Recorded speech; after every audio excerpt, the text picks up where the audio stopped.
One to one ஆன்மீக நேயர்களுக்கு அன்பு வணக்கம். நம்ம சேனலில் தொடர்ந்து சுவையான ஜோதிட நிகழ்ச்சிகளை பார்த்துட்டு வரோம். இன்னும் சில நிகழ்ச்சிகளில் பார்க்கும்போது நம்மக்கிட்ட படித்த மாணவர்கள், நம்மக்கிட்ட அறிமுகம் உள்ள ஜோதிட ஆர்வலர்கள், அவர்களும் பார்த்திங்கன்னா திடீர்னு விசிட் பண்ணும்போது அவங்க பல சந்தேகங்களை கேட்பாங்க. அப்படி வந்த வகையில் பார்க்கும்போது மலேசியாவை சேர்ந்த அதில் உள்ள ஒரு பல்கலைக்கழகத்தில் விரிவுரையாளராக பணியாற்றக்கூடிய திரு முனீஸ்வரன் குமார் அப்படிங்கிறவர் இன்றைக்கி நம்ம அரங்கிற்கு வந்திருக்கிறார். அவரை பொறுத்த வரைக்கும் நம்மளுடைய ஜோதிட மாணவர். அவர் பேராசிரியராக இருந்தாலும் நமக்கு ஒரு மாணவர் தான். இருந்தாலும் ஒரு மாணவருக்கு விட பார்த்திங்கன்னா பேராசிரியர்களுக்கு அதிக சந்தேகம் இருக்கும் இல்லையா? அந்த மாதிரி சில சந்தேகங்களை அவர் என்கிட்ட கேட்குறாரு. இது உங்களுக்கும் பயனுள்ள வகையில் இருக்கணுங்கிறதுனால ஒரு ராசியாகவே நம்ம பற்றி கேட்டுக்கிறோம். இப்போ நான் அவரை அறிமுகப்படுத்தி வைக்கிறேன். வணக்கம் சார். வணக்கம் சார். நம்ம அரங்கத்துக்கு நீங்கள் நேரடியாக வந்திருக்கிறதுக்கு ரொம்ப நன்றி. எல்லாத்துக்கும் மேலே நீங்கள் பல மாணவர்களுக்கு ஆசிரியர், இருந்தாலும் உங்களுக்கு நானும் கொஞ்ச நாள் ஆசிரியராக இருந்துட்டேன் இல்லையா? அதனால் இப்போ ஜோதிட ரீதியாக உங்களுக்கு நம்ம கிளாஸில் படித்தது அதெல்லாம் ஒரு பக்கம் இருக்கட்டும், அதையும் தாண்டி சில சந்தேகங்கள் இருக்கும் இல்லையா? கண்டிப்பாக உங்களுக்கு பர்சனல் சந்தேகம் நிறையா இருக்கும். அதையும் தாண்டி பப்ளிக்குக்கும் சில சந்தேகங்கள் இருக்கும்ல. ஒரு பொதுமக்களை அவங்களுடைய சந்தேகங்களை பற்றி சொல்லுங்கள். அதுக்கு முன்னாடி ஒரு 2 நிமிஷம் வேணால், 1 நிமிஷம் வேணால் பயிற்சி வகுப்புகளோட சிறப்புத்தன்மையை நீங்கள் புரிஞ்சுக்கிட்ட விஷயத்தை நீங்கள் கேட்கலாம். உங்களுடைய வகுப்பு தான் என்னுடைய ஜோதிட பயணத்தில் முக்கியமான ஒரு மைல்கல்லாக இருந்துச்சு. நிறைய சந்தேகங்கள் வந்துக்கிட்டே இருக்கு. நம்ம யூடியூப்பில் நிறைய வீடியோஸ் பார்க்குறோம், நம்ம ஒரு ஆர்வத்தின் அடிப்படையில் பார்க்குறோம். ஆனால் அதோட டெக்னிக்கலிட்டி நமக்கு தெரியாமல் போயிடும். அந்த அடிப்படையில் உங்களுடைய வகுப்பில் தான் சார் எனக்கு ஒவ்வொரு கிரகத்துடைய தன்மை, பாவகம், அப்புறம் ஒவ்வொருடைய கிரக சேர்க்கை, அப்புறம் இதோட சேர்த்து பெயரியலோட தொடர்பு படுத்தி பார்க்குறது, இந்த மாதிரி நிறைய விஷயங்களை கண்டுபிடிச்சேன். அதுக்கு பிறகு ஒவ்வொருத்தருடைய ஜாதகத்தை கட்டத்தை பார்க்கும்போது என்னாலே சில இன்டர்பிரிட்டேஷன் பண்ண முடிய ஆரம்பிச்சது. ஸோ அதை என்னோடய மாணவர்களுக்கும் எனக்கு சுற்றி முற்றி இருக்கிறவங்களுக்கெல்லாம் நான் அவங்களுடைய கட்டங்களை எடுத்து ஒரு பேசிக்காக எடுத்து பார்க்கும்போது முன்னாடி பார்க்குறதுக்கு இப்போ பார்க்குறதுக்கு ஒரு நிறைய வித்தியாசம் தெரிஞ்சுது. அப்போ நான் சொல்லும்போது சில விஷயம் அவங்களுக்கு கிளிக் ஆகும்போது எனக்கு அது ஒரு பெரிய நம்பிக்கை உருவாக்குனுச்சு. ஸோ அது தொடர்பாக மேலும் உங்ககிட்ட படிக்கணும் அப்படிங்கிறதுக்காக தான் இப்போ நேரடியாக வந்திருக்கேன். ஸோ அந்த இடத்துல எனக்கு இந்த ஒரு வாய்ப்பு கொடுத்ததுக்கு உங்களுக்கு நன்றி சார். ரொம்ப நன்றி. பொதுவாக நம்மளுடைய பப்ளிசிட்டி விஷயங்கள் ரொம்ப பண்ணுறதில்ல. இருந்தாலும் நீங்கள் ஒரு மாணவருங்கிறதுனால இதை பார்க்குறவங்களுக்கும் அது போய் சேரணுங்கிறது அந்த கேள்வி கேட்டேன். நீங்கள் உங்கள் கேள்வி கேட்கலாம் பொதுமக்கள் தரப்பா, நான் உங்களுக்கு அதுக்கு பதில் சொல்கிறேன். சார், முதல் கேள்வி, ஒவ்வொரு ராசியில் பிறந்தவங்களுக்கும் அல்லது ஒவ்வொரு நட்சத்திரத்தில் பிறந்தவங்களுக்கும் இந்த தோஷம் இருக்குது, இல்லைனா இந்த யோகம் இருக்குது அப்படின்னு சொல்கிறாங்க. இது எல்லாருக்கும் பொருந்துமா, இல்லை இது ஒவ்வொரு ராசிக்கும் நம்ம தனித்தனியாக நம்ம பார்க்கலாம்? இப்போ முதல்ல நம்ம மேஷராசிலேருந்து ஆரம்பிப்போம்.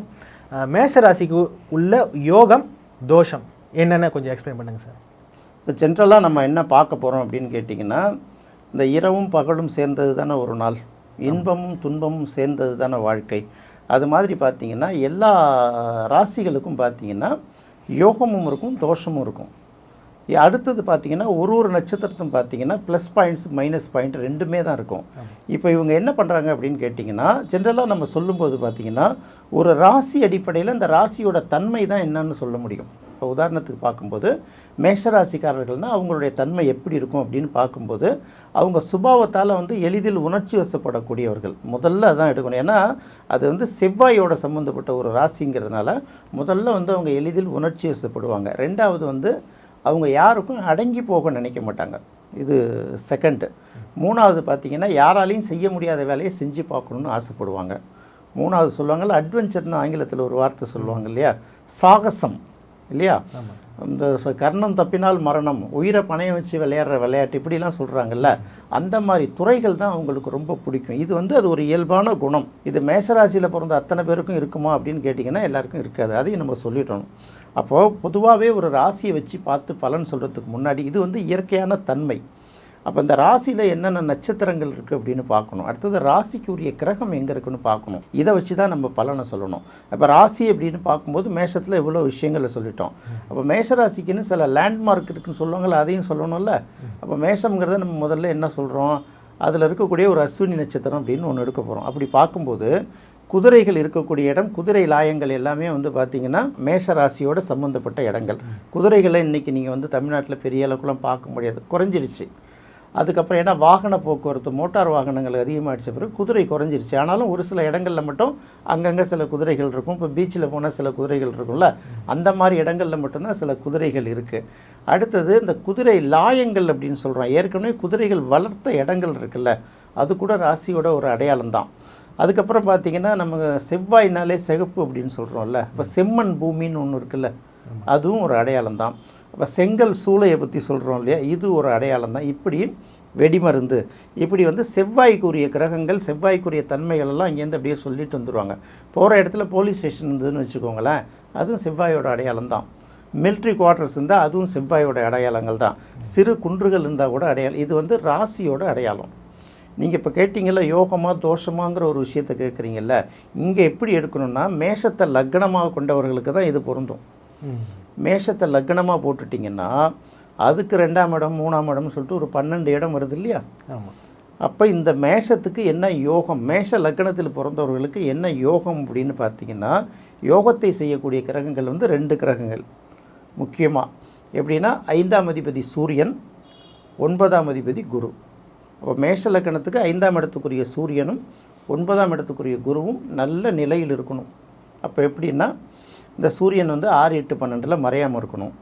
குருவும் அதே போல் 6, 8, 12 மறையாமல் இருக்கலாம். குருவுக்கு 12ஆம் இடத்துல இருக்கலாம். இது ஏன்னா 12ஆம் இடத்துக்கும் அதிபதி குருங்கிறனால பெரிய மைனஸ்ன்னு எடுக்க முடியாது மேஷ லக்னத்துக்கு. அப்போ இதுக்கு யோகத்தை செய்யக்கூடிய கிரகங்கள் அப்படின்னு பார்த்தீங்கன்னா முதல்ல இந்த 2 கிரகத்தை தான் எடுக்கணும். இப்போ மேஷ லக்னமாக பிறந்தவங்களுக்கு எந்தெந்த கிரகங்கள் யோகத்தை கொடுக்கும்னு பார்த்தீங்கன்னா குருவும் சூரியன் தான் யோகக்காரகன்னு அந்த இடத்துல எடுக்கிறாங்க. அதனால் மேஷத்துக்கு யோகக்காரகன் அப்படின்னு வரும்போது நீங்கள் இதை ராசியாக பார்க்கக்கூடாது, முதல்ல லக்னத்தில் பார்த்துக்கணும். அதுக்கப்புறம் பார்த்தீங்கன்னா மேஷ லக்னத்துக்கு உரிய கிரகம்னு ஒன்று இருக்கு இல்லையா, அது வந்து செவ்வாய் தானே. அப்போ அந்த செவ்வாயும் வந்து பார்த்திங்கன்னா பாவ கிரகங்களோட சேர்க்கை பார்வை பெறாமல் நல்ல நிலையில் இருக்கணும். அடுத்தது இதுக்கு 4ஆம் அதிபதி சந்திரன் இருக்கு இல்லையா, அதுவும் வந்து அந்த லக்னத்துக்கு நட்பு கிரகங்கிறதுனால அந்த 4ஆம் அதிபதியும் நீச்சம் பெறாமல் மறைவிடங்களில் இல்லாமல் பாவ கிரகங்களோட சேர்க்கை பெறாமல் இருந்ததுன்னா இது பூரா யோகம் மேஷத்துக்குன்னு சொல்லிடலாம். அப்போ தோஷம்னு ஒன்று எடுக்கிறாங்களே, அது என்ன தோஷம் அப்படின்னு ஒரு கேள்வி இருக்கும்ல. எப்போதுமே நண்பர்கள் வலிமையாகிறது யோகம். நண்பர்கள் வலிமையாக இருந்தால் தான் நமக்கு ஒரு நல்லது கெட்டதுன்னா வந்து முன்னாடி நிற்பாங்க. எதிரிகள் வலிமையானாங்கன்னா நமக்கு மைனஸ் தானே. அப்படி பார்க்கும்போது அந்த லக்னத்துக்கு எதெல்லாம் வந்து ஆப்போசிட் கிரகம் அப்படின்னு பார்த்தீங்கன்னா முதல்ல புதன் ஒரு பகை கிரகம் மேஷத்துக்கு, 3ஆம் இடத்துக்கும் 6ஆம் இடத்துக்கும் உரிய கிரகம் இல்லையா. அப்போ 3ங்கிறது வந்து என்ன தான் தைரியஸ்தானம் வந்தாலும் 6 கூட பகையை குறிக்கக்கூடிய இடம். புதன் வந்து ஒரு பகை கிரகம். அடுத்தது சுக்கிரன். செவ்வாய்க்கு சுக்கிரன் பெரிய அளவுக்கு பகை இல்லைனால் கூட மேஷ லக்னத்துக்கு 7ஆம் இடமும் 2ஆம் இடமும் மாரகஸ்தானம்னு எடுப்பாங்க. அதனால் சுக்கிரனும் வந்து பார்த்திங்கன்னா நல்ல இடங்களில் இருக்கிறது சிறப்பு இல்லை. அதுக்கப்புறம் சனி, நல்லாவே தெரியும் சனிக்கும் செவ்வாய்க்கும் பெரிய அளவுக்கு ஒத்து போகிறது பெரிய போராட்டமாக இருக்கும். சனியே 10ஆம் அதிபதியாகவும் இருக்கார், இன்னொரு பக்கம் பாதகாதிபதியாகவும் இருக்கார்ல. இதை வச்சுட்டு தான் இந்த யோக கிரகங்கள் அப்படின்னு சொல்லக்கூடிய செவ்வாய் லக்னாதிபதி, குரு பாக்கியாதிபதி, சூரியன் பஞ்சமாதிபதி, சந்திரன் 4ஆம் அதிபதி, இதெல்லாம் கெட்டு போகாமல் இருக்கணும். இதெல்லாம் கெட்டு போகாமல் இருந்தால் யோகம். இதெல்லாம் பலவீனப்பட்டு போச்சுன்னா தோஷம். அதே போல் இன்னொரு பக்கம் இப்படி எடுப்போம் இல்லையா, சனி புதன் சுக்கிரன். இந்த சுக்கிரன் அப்படின்னு பார்க்கும்போது சுக்கிரன் வந்து இந்த லக்னத்துக்கு 6, 8, 12ஆம் இடத்தில் மறைவது ரொம்ப சிறப்பு. நிறைய பேர் சொல்லுவாங்க சுக்கிரன் வந்து மறைஞ்சால் கல்யாணம் ஆகாது கலத்திரக்காரகன் அப்படிம்பாங்க. அப்படியெல்லாம் கிடையவே கிடையாது. சுக்கிரன் வந்து 8ஆம் இடத்துல இருந்தாலும் சிறப்பு, 12ஆம் இடத்துல இருந்தாலும் சிறப்பு, 6ஆம் இடத்துல இருந்தாலும் சிறப்பு. அதாவது இன்னும் சொல்லப்போனால் சரலக்கணங்கள் அப்படின்னு எடுக்கணும். சரம் ஸ்தரம் உபயன் எடுக்கிறோம் இல்லையா. அப்போ மேஷம் வந்து ஒரு சரலக்கணம் தானே. அப்போ சரலக்கணங்களுக்கு சுக்கிரன் வந்து 6, 8, 12இல் மறைவது ரொம்ப சிறப்பு. நீங்கள் உதாரண ஜாதகங்களை நிறைய எடுத்து பார்த்தீங்கன்னா தான் தெரியும் உங்களுக்கு. அப்போ இன்னொரு பக்கம் புதன் இருக்குல்ல, புதனும் வந்து 6ஆம் அதிபதி தானே, அது 8, 12இல் மறைவது இன்னும் சிறப்பு தானே. சனியை பொறுத்த வரைக்கும் ஒரு பெரிய குழப்பம் வந்து நீடிச்சுக்கிட்டே இருக்கும். என்ன குழப்பம் அப்படின்னு பார்த்தீங்கன்னா சனி வந்து 11ஆம் அதிபதி பாதகாதிபதி மறைவது சிறப்புன்னா கூட அவரே 10ஆம் அதிபதி தானே. அப்போ சனி வந்து பார்த்திங்கன்னா மறையும் போது வேலை பாதிக்கப்படும், வலுவாக இருந்தாங்கன்னா பாதகமாக வேலை பார்க்க ஆரம்பிச்சிடும். அதனால் இது ரொம்ப யோசித்து தான் செய்யணும். அப்போ அதனால் என்ன பண்ணோம், மேஷம் ராசியாக இருந்தாலும் சரி லக்னமாக இருந்தாலும் சரி அவங்களுக்கு இருக்கக்கூடிய முக்கியமான 2 பிரச்சனை. ஒன்று வந்து வேலை சம்மந்தப்பட்ட பிரச்சனை. ஏன்னா சனி எப்படி இருந்தாலும் இடையூறு கொடுத்துக்கிட்டே இருக்கும். அதனால் நல்ல வேலையை பிடிச்சிட்டு உட்காந்துட்டாங்கன்னா அவங்க வந்து அதில் ரொம்ப கவனமாக செஞ்சு முடிச்சிடுவாங்க. ஏன்னா வேலையில் வந்து அவங்களுக்கு இடைவெளி இல்லாமல் நெருக்கடி இல்லாமல் நல்லா போயிட்டுருக்கணும். இன்னொரு பக்கம் மனைவி எங்கே ஜெயிச்சிருந்தாலும் அவங்க தோற்று தான் ஆகணும். அதனால் இந்த 2 மட்டும் அவங்களுக்கு சரியாக அமைஞ்சிருச்சுன்னா மட்டும் அது யோகம். மற்றபடி ஊருக்குள்ளே எவ்வளோ பெரிய முரடன் இருந்தால் கூட, எவ்வளோ பெரிய ரவுடியாக இருந்தால் கூட, எவ்வளோ சாகசம் பண்ணால் கூட வீட்டுக்கு வந்த பிறகு அங்கே அடங்கி தானே இருக்கணும். எப்படின்னா அந்த இடத்துல என்ன பண்ணிட்டோம்னா, அடித்து பதிலுக்கெல்லாம் சண்டை போட்டுனா மேஷம் ஜெயிச்சிரும். மேஷத்தை எங்கே கேவலப்படுத்தி விடுறதுங்கிறது அந்த 7ஆம் இடம் தெரிஞ்சு வச்சுருக்கோம். அதனால் அசிங்கப்படுத்தி விட்டுடும் அதை. ஸோ அதனால் இதை தான் யோகம் தோஷம்னு சொல்லணும். மேசராசிக்கு யோகம் தோஷத்தை பற்றி சொல்லிட்டீங்க. ஒவ்வொரு ராசிக்கும் கர்ம வினை கர்ம தோஷம்லாம் சொல்கிறாங்களே, இது உண்மையாக எப்படி பார்க்குறது? இது உண்மையிலே இருக்குதா? இப்போ நீங்கள் கர்ம வினை கர்ம தோஷம் இதெல்லாம் பற்றி கேட்குறீங்க இல்லையா, ஜென்ரலாக கேட்டுகிட்டே வர. இப்போ சூரியனுங்கிறது தந்தையை குறிக்கக்கூடிய காரகம்னு எடுக்கணும், சந்திரனுங்கிறது தாயை குறிக்கக்கூடிய காரகம்னு எடுக்கணும். இந்த மாதிரி ஒன்று ஒன்றா சொல்லிகிட்டே வரும்போது சனியை பற்றி சொல்லும்போது நம்ம என்ன சொல்கிறோம்? கர்ம காரகன் அப்படின்னு தானே சொல்கிறோம். ஆமாம். அப்போ கர்ம காரகன்னா என்ன? கர்மம்னா என்ன? கர்மம்னா தொழில் தானே. ஆமாம். கர்மங்கிறது 2 வார்த்தை இருக்குது. கர்மம் செய்தல், கொல்லி வைத்தல் கூட ஒரு கர்மம் தான். நம்மளோட வேலைகளில் கவனம் செலுத்தி செஞ்சோம்னா அதுவும் ஒரு கர்மம் தானே. ஆமாம். அப்போ கர்மங்கிறது 2 அர்த்தமும் இருக்குது. இப்போ 10ஆம் இடத்துல ஒரு பாவக்கிரகம் வந்ததுன்னா அவங்களுக்கு ஒரு கொல்லி வைக்கிறதுக்கு பிள்ளை இருக்குங்கிறத உறுதியாக சொல்லலான்னு சொல்லுவாங்க. இது ஒரு நம்பிக்கை. 10ஆம் இடத்துல வந்து ஒரு பாவக்கிரகம் இருந்ததுன்னா, செவ்வாயோ சூரியனோ இருந்தால் அவங்களுக்கு கொல்லி வைக்கிறதுக்கு ஒரு பிள்ளை இருக்குன்னு சொல்லுவாங்க. பிள்ளை தான் வந்து கொல்லி வைக்கணும்னு கட்டாயமாக இருக்கு. இப்போ நிறைய மாறிடுது சில நேரங்களில். இப்போ கொரோனா அப்போ எவ்வளோ பெரிய பாதிப்புகள்லாம் பார்த்தோம். வீட்டை விட்டே வெளிநாட்டில் இருந்தவங்கலாம் வர முடியாத சூழல்லாம் பார்த்துருக்கோம்ல. இது எதுக்கு சொல்கிறதுன்னா, வெறும் 5ஆம் இடத்தை மட்டும் பார்க்காதீங்க, 10ஆம் இடத்தையும் சேர்த்து பாருங்கிற ஒரு விஷயத்துக்காக அதை சொல்கிறது. அப்போ கர்மம் செய்வது வந்து நமக்கு அடுத்த தலைமுறை தானே நமக்கு செய்ய முடியும். நம்ம தாத்தாவுக்கு செய்வோம், நமக்கு இறந்து போன முன்னோர்களுக்கு தானே நாம் செய்ய முடியும். இது செய்வதற்கு ஆண் வாரிசு இருக்கா அப்படிங்கிறத வந்து அந்த அடையாளத்தை இதுவாக சொல்கிறது, ஒரு என்ன சொல்கிறது, மறைபொருளாக சொல்கிறது. அதனால தான் என்ன சொல்கிறாங்க, கர்மஸ்தானம் அப்படின்னு வரும்போதே பார்த்திங்கன்னா மெயினாக 10ஆம் இடத்தை எடுக்கிறது. ஒரு பக்கம் தொழில், இன்னொரு பக்கம் வந்து இந்த மாதிரி கர்ம காரியங்கள் செய்யறதுக்கு ஆண் வாரிசுகள் தானே. பெண் வந்து இன்னொரு வீட்டு கல்யாணம் பண்ணி கொடுத்த பிறகு அந்த வீட்டு சிஸ்டம், அந்த வீட்டு குலதெய்வத்தை ஃபாலோ பண்ணி போயிடுவாங்க இல்லையா. ஸோ அதனால அதை சொல்கிறது. பொதுவாகவே நீங்கள் பயிற்சி வகுப்புலாம் பார்த்துருப்பீங்க, கர்மதோஷங்கிற ஒரு கான்செப்ட் நம்ம தெளிவாக சொல்லிட்டோம். அப்போ கர்மம் தோஷங்கிறதும் கர்ம வினைங்கிறதையும் தீர்மானிக்கக்கூடிய கிரகம் எது? சனி தான். அப்போ சனியை வச்சு தானே ஒரு ஜாதகத்துக்கும் நீங்கள் கர்ம வினையை சொல்ல முடியும், கர்ம தோஷத்தையும் சொல்ல முடியும். அப்போ சனி எங்கே இருக்குன்னு பார்க்குறத நீங்கள் எப்படி பார்ப்பீங்க? சனி வந்து லக்னத்துலேருந்து எத்தனாம் இடம் இருக்குன்னு பார்க்கணும்ல. கண்டிப்பாக. சரி, அப்போ மேஷ ராசிக்கு எல்லாருக்குமே மேஷத்துலேயே தான் இருக்குமா? இல்லைங்களா, 12 கட்டத்தில் எங்கே வேணாலும் இருக்கலாம் இல்லையா. அப்போ மேஷ லக்னத்தில் பிறந்தவர்களுக்கு சனி 12ஆம் இடத்துல இருக்கா, 4ஆம் இடத்துல இருக்கா, 7ஆம் இடத்துல இருக்கா, 3ஆம் இடத்துல இருக்கான்னு பார்த்தா தானே என்ன கர்ம வினைன்னு தெரியும். ஆமாம். அப்போ எடுத்தோடனே மேஷராசிக்கு இந்த கர்ம வினைகள் நீங்கள் இந்த போங்க, இந்த கோயிலுக்கு போங்கன்னா எப்படி சரியாக வரும்?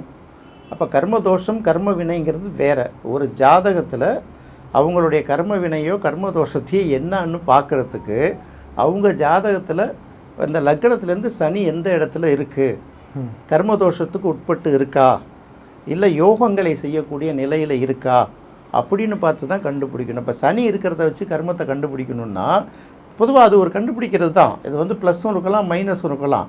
இப்போ என்ன சொல்லப்போ சனி தானே நீதிமான், சனி கொடுத்தால் எவர் தடுப்பாக இருந்தான்னு சொல்கிறாங்க. இன்னொரு பக்கம் நமக்கு தண்டனை கொடுக்குறோன்னு ஒரு தானே, ஜட்ஜ்மெண்ட் ரிவார்டு கொடுக்குறாங்கல்ல. அரசாங்கம் வந்து இந்த பணத்தை திருப்பி செலுத்தணும்னா அரசாங்கமே கொடுத்து தானே ஆகணும். இல்லை இந்த பெனால்ட்டி நீ கட்டி தான் அவனை. ரெண்டுத்துக்குமே அரசர் இருந்து ஜட்ஜ்மெண்ட்டு தானே முக்கியமான விஷயம், ஜட்ஜு தானே முக்கியமான விஷயம். அப்போ சனி எந்த இடத்தில் இருக்குது அந்தந்த லக்னத்துக்குன்னு பார்த்து தான் கண்டுபிடிக்கணும். அப்போ இந்த இடத்துல மேஷம் அப்படின்னு எடுத்துட்டிங்கன்னா, மேஷத்துக்கு வந்து அவர் பாதகாதிபதி, முதல்ல 11ஆம் இடத்துக்குரிய ஒரு கிரகம். இந்த 11ஆம் இடத்துக்குரிய அந்த சனி வந்து எந்த இடத்துல அமர்ந்துருக்குங்கிறது அடுத்தது பார்க்கணும் இல்லையா.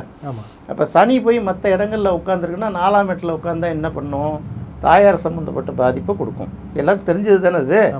7ஆம் இடத்துல இருந்தால் திருமணம் சம்மந்தப்பட்ட பாதிப்பை கொடுக்கும். 10ஆம் இடத்துல இருந்தால் சரி, 10ஆம் இடத்துல சனி பாவகிரகம் இருக்குது, நல்லதெல்லாம் பார்க்க முடியாது. அவரே பாதகாதிபதியாக வர்றதுனால் அது வந்து பெரிய தொழிலில் பாதிப்பு இல்லைன்னா கூட பெரிய நிறைவை கொடுக்காது, அவ்வளோதான். அப்புறம் ஒரு இடத்தையும் பார்த்துட்டு வரணுமா வேணாமா?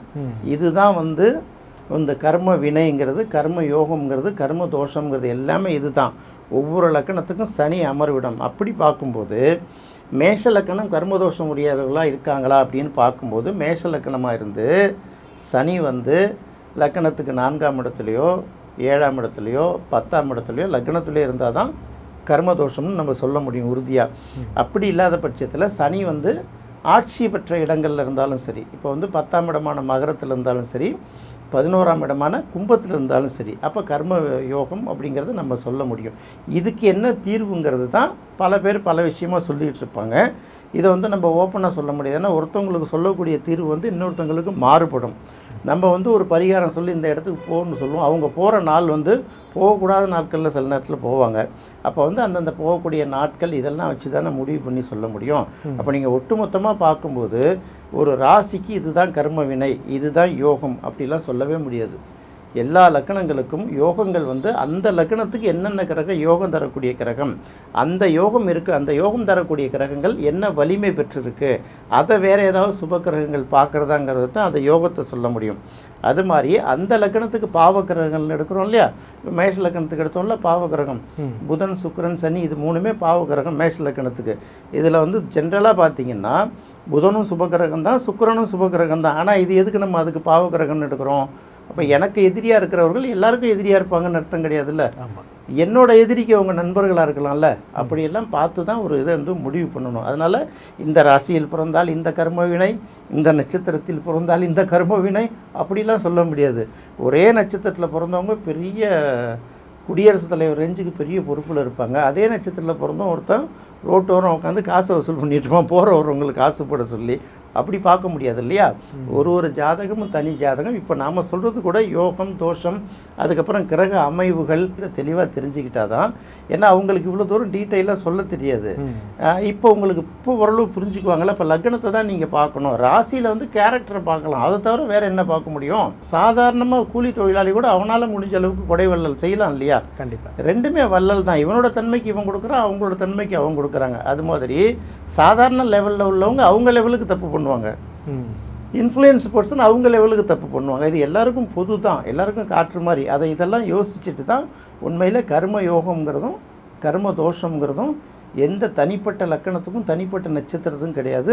அதனால தான் என்ன சொல்கிறோம், எந்தெந்த லக்கணத்துக்கு எந்தெந்த இடத்துல இருந்தால் கர்ம தோஷம், எது எங்கெங்கே இருந்தால் யோகங்கிற விஷயத்த இப்போ நம்ம மேசராசிக்கு சொல்லியிருக்கோம். சார், கொஞ்ச நேரத்துக்கு முன்னாடி நீங்கள் மேசராசிக்கு பாதகமான சாதகமான கிரகங்களை பற்றியும் அதுக்குண்டான தோஷங்கள் யோகங்கள் பற்றி சொல்லியிருந்தீங்க. அதே நேரத்தில் கர்ம தோஷம் கர்ம வினை பற்றிலாம் நீங்கள் சொல்லியிருந்தீங்க.